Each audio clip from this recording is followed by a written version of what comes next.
Kadambari silks లో కళ్యాణ గమనీయం cell మార్చి 6 నుండి 19 వరకు ప్రతి 15,000 బ్రైడల్ సారీస్ కొనుగోలుపై ఒక గోల్డ్ కాయిన్.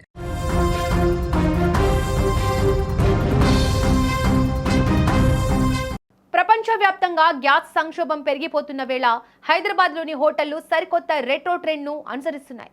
గ్యాస్ సిలిండర్లను మ్యూజియంలో పెట్టే రోజులు వచ్చేసాయా అనే తరహాలో గ్యాస్ సిలిండర్ల సంక్షోభం తలెత్తింది.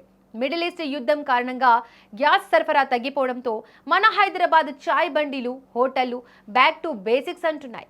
మళ్ళీ పాత పద్ధతిలోనే కట్టెల పొయ్యిని మళ్లీ రంగంలోకి దించారు. గ్యాస్ సంక్షోభం కారణంగా హైదరాబాద్ ఐటీ కారిడార్లోని వేలాది మంది ఐటీ నిపుణులు, విద్యార్థులు ప్రస్తుతం తీవ్రమైన ఇబ్బందులను ఎదుర్కొంటున్నారు.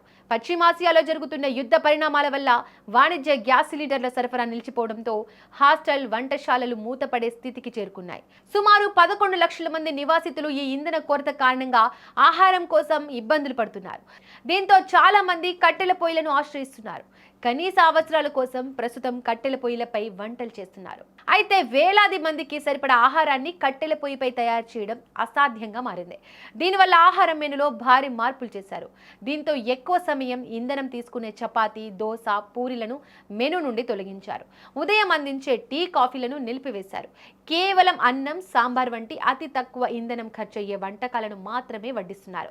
హైదరాబాద్ ఐటీ కారిడార్లో పరిస్థితి ఇలా ఉంటే ప్రముఖ హోటల్లో పరిస్థితి ఇంకా దారుణంగా ఉంది. దీంతో హోటళ్ల యజమానులు కూడా కట్టెల పొయ్యిలను ఆశ్రయిస్తున్నారు. సరఫరా అంతరాయం కారణంగా ఖర్చులు భరించలేక ఈ నిర్ణయం తీసుకున్నట్లు నిర్వాహకులు చెబుతున్నారు. యుద్ధం ప్రభావం చిన్నా చితకా హోటళ్లు వ్యాపారాలపై స్పష్టంగా కనిపిస్తోంది. మరికొన్ని రోజులు ఇలాగే కొనసాగితే నగరంలోని హాస్టల్స్, ప్రముఖ హోటల్స్ పై ఈ ప్రభావం తప్పకుండా పడనుంది.